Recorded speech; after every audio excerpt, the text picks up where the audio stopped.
Monkey King Heroes Back is based on the Chinese movie the same name, and originally I thought that this game was being developed by Japan Studio, one of Sony's best first-party studios and an incredibly underrated one at that.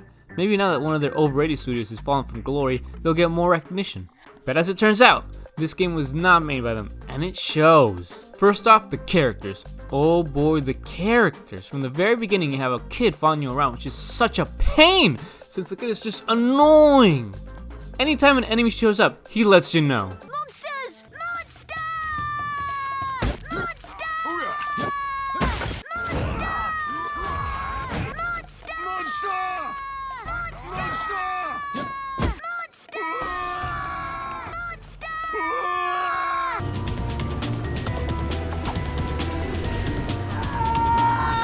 He also has various sections that he just exposition dumps while you're trapped walking slowly from point A to point B.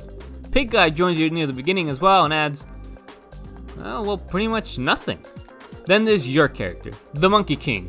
He is interesting, but is held back by a lack of life during the cutscenes, half of which are done in a slideshow type way, except sometimes they move a tiny bit, which does not improve it in any way and instead makes it feel choppy and even takes away from the story. Not that there is much story though. The gameplay is fighting enemies. That's pretty much it. There is platforming, but it's so minimal that I would hesitate to say it's a gameplay element. Except in one area, then you do have a bit of platforming, so I decided to ignore all the enemies and just jump around. Jump around! Jump around!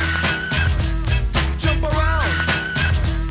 Jump up and get down! The fighting gets tiring as you'll mostly be fighting the same enemies over and over again.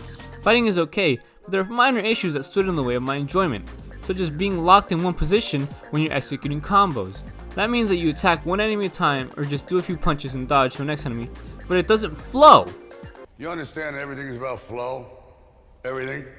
Unlike other better brawlers. Also, the map is basically a Final Fantasy XIII corridor, with the occasional branch that leads to a chest or some more enemies, which reminds me how this game divides its areas. It's incredible how far we've gotten with big worlds that just entering a small building in this game or a small cave that's only a room leads to a loading screen. We're in the 8th generation of consoles and this is an issue, but in previous generations there were games that seamlessly hid their loading screens, be it by smart programming or loading screens that were integrated into the game itself.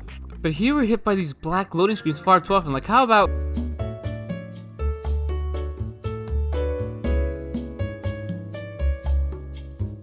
My theory of Kingdom Hearts fans making games now is continuing to be confirmed, because we get to fight a shadow version of yourself.